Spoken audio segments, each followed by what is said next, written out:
हाँ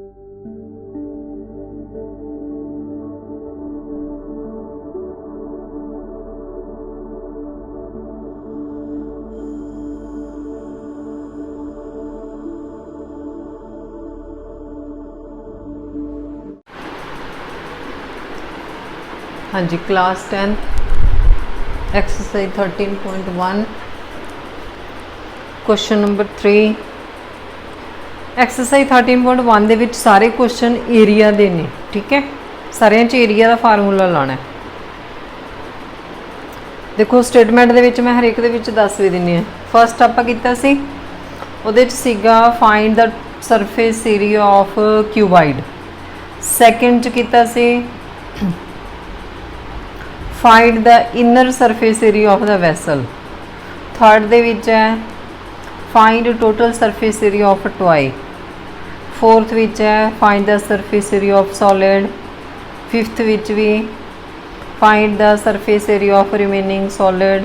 sixth which भी find its surface area. Seventh cost find करनी है तो लिखे ही होया है find the area of the canvas statement they which. 8th question find the total surface area of the remaining solid. 9th question find the total surface area. मीनस सारे question area दे ने तब पता ही लग जाता है भी इन्हां च एरिया का फार्मूला अप्लाई करना, ठीक है। तो तुसी फार्मूले फिर तो मैं कैन रिपीट करती हैं, सारे फार्मूले चंगी तरह लर्न कर लेने।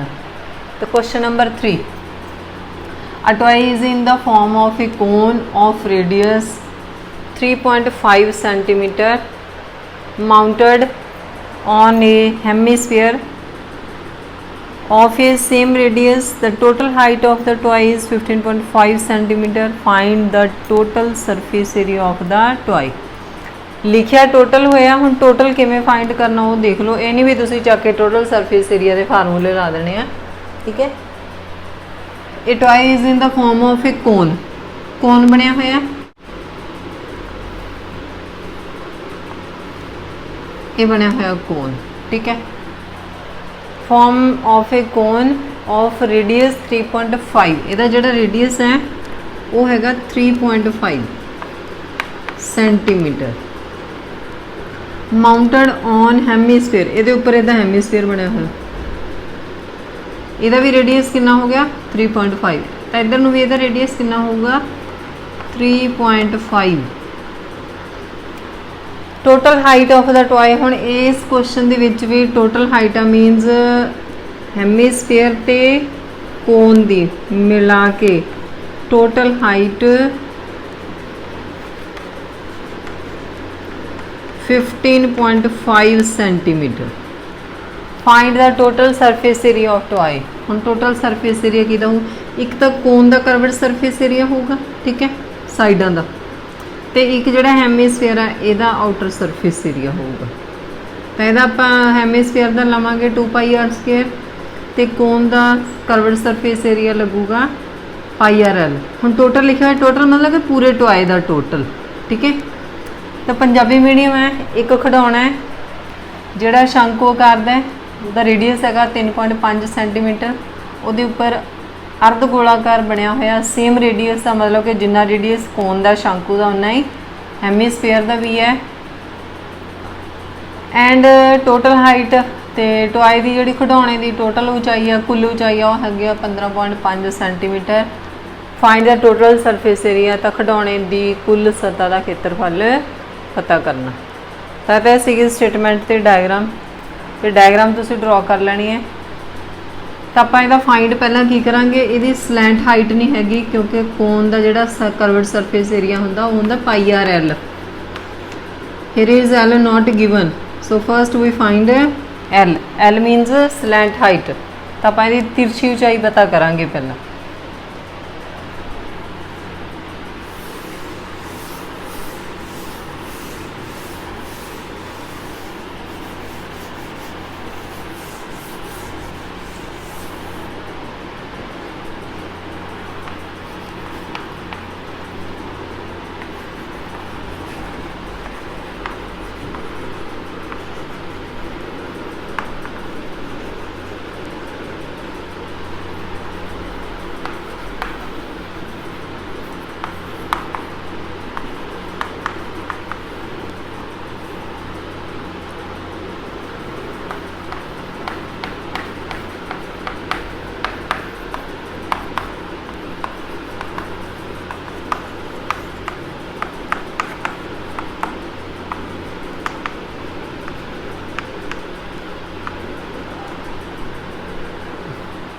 Radius of both hemisphere and cone, cone अते अर्धगोलाकार दोवां दा अर्धव्यास दोवां दा अलग अलग है 3.5 3.5।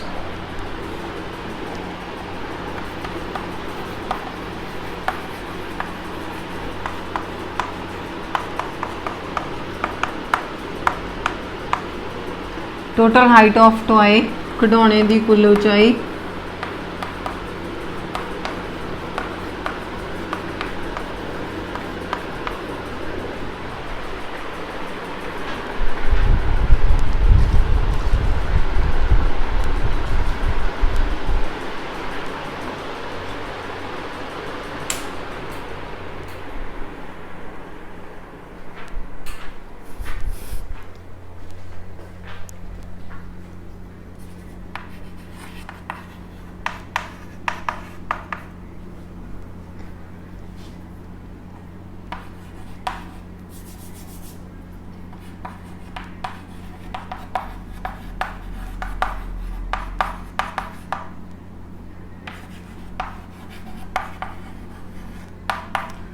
तो पहले आप शंकु की ऊंचाई लिखनी है एच लिखांगे तो ही अपनी स्लैंट हाइट निकलनी है बाई पाइथागोरस थ्योरम। तो शंकु की ऊंचाई तो मैं इत्थे दस्सिया कि टोटल हाइट 15.5 आ, ये विचों आपां यह जिहड़ा रेडियस है ये माइनस कर देना।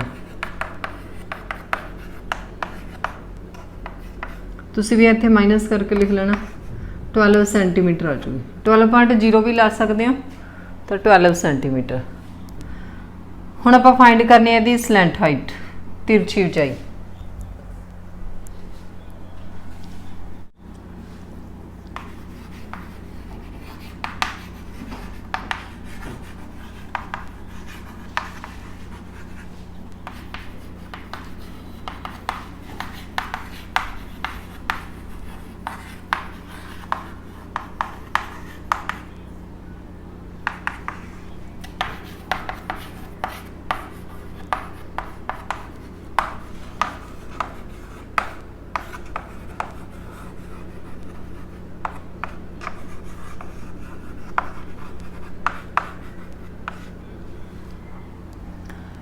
तो शंकु की तिरछी ऊंचाई l h square plus r square सारे का स्केयर रूट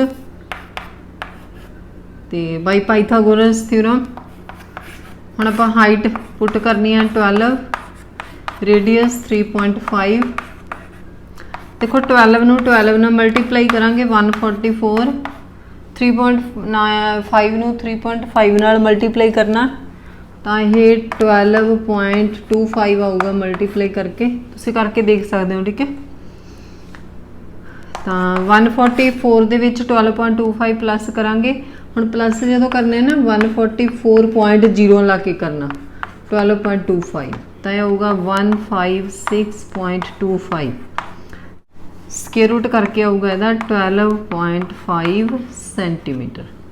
तो इत्थे मैं तुहानूं इहदा करके दिखा दिंदी हां स्केयर रूट 8th विच सीखिया होया तुसीं। ठीक है, 156.25 तो पहला पेयर बनावांगे 25 का पिछे नूं पेयर बनना 56 का 1 का पहला 1 ते जाऊगा 1 चों 1 गए 0 तो पेयर उतारना आपां 56 1 का डबल करांगे 2। ठीक है, तो 2 का टेबल पढ़ांगे 5 तो ज़्यादा ना होवे 2 2 का 4 2 3 का 6 2 3 का 6 5 तो ग्रेटर है तो इत्थे 2 ते जाऊगा गोज़ टू 2 2 2 का 4 2 2 का 4 सबट्रैक्ट करांगे 6 चों 4 गए 2 5 चों 4 गए 1 उपरों पेयर उतारांगे 2 5 तो 12 का डबल करांगे 24 सो 9 5 ते जाऊगा 5 नाल मल्टीप्लाई करांगे पूरा ही आ जाना इत्थे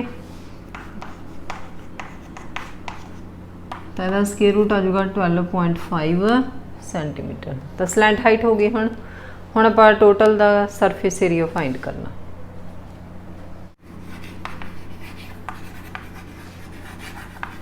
total surface area of toy खिडौने दी कुल सतह का क्षेत्रफल।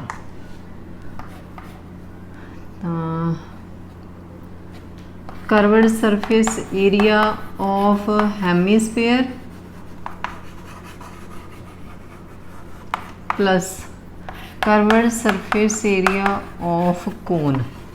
ये तुसी एक लाइन च लिखना, इत्थे लिखा नहीं आता एक लाइन च, मैं तां करके नीचे लिख देनी है, तुसी ये इत्थे नाल लिखना, ठीक है।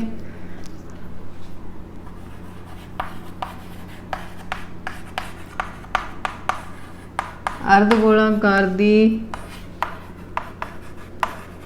पासवी सतह का खेत्रफल प्लस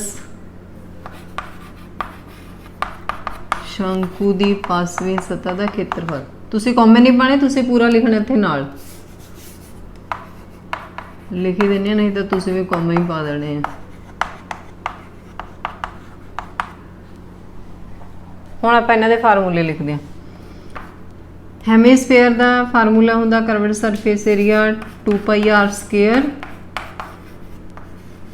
प्लस शंकु की पासवी सतह का खेत्रफल curved surface area of cone πr/l। तो सेम जिवें तुहानूं मैं सैकेंड क्वेश्चन दे विच दस्सिया सी कि एक तां आपां इहनूं वैल्यू पुट करके इत्थे ही सॉल्व कर सकते हैं, इहदी वैल्यू पुट कर दो, इहदी दोनों दे आंसर प्लस कर दो। तो सैकेंड हैगा कि आपां कॉमन कढ लईए, कॉमन कढण नाल उही फिर कैलकुलेशन है जिहड़ी ओह सौखी हो जाती है, ईजीली आपां कैलकुलेशन कर लैंदे आ। तो इत्थे कॉमन की आऊगा, रेडियस दोवां दा सेम है, ध्यान रखना बस रेडियस सेम है। तो एक तो पाई कॉमन आ जू, हुण 2 नहीं कॉमन है ना, क्योंकि 2 इत्थे हैगा, इत्थे है नहीं। पाई कॉमन, r² है, r कॉमन, सो हुण ब्रैकेट विच रह जूगा 2r + l। इत्थों πr कॉमन, इत्थों भी πr कॉमन, तुसीं अंडरलाइन नहीं करना, ये तुहानूं जस्ट समझाउण लई है। तो I think all student understanding by common, ठीक है, समझ ही गए होणगे भी किवें करना। तो हुण आपां वैल्यू पुट कर दिंने आ, वैल्यू पुट करिए इहदे 22/7, radius 3.5, 2 multiply radius 3.5 plus slant height आप फाइंड की 12.5। हुण हाइट कितने नहीं लगनी, सीधी स्लैंट हाइट यूज़ करनी है। तो इत्थे आप पॉइंट रिमूव कर लें, 22/7 35/10, तो इत्थे आप इदां ही रखांगे 7.0 12.5, 7 1 दा 7 5 दा 35, 5 1 दा 5 2 दा 10, 2 1 दा 2 2 11 दा 22, 11 इन्हां दा प्लस कर लांगे 19.5, मल्टीप्लाई कर देने 11 नाल, 11 नाल मल्टीप्लाई करांगे तो यह आ जाऊगा, सिंपल मल्टीप्लाई करा करो, एंड दे विच जिहड़ी कैलकुलेशन आ जाती है उहदे विच डेसीमल मार्क कर,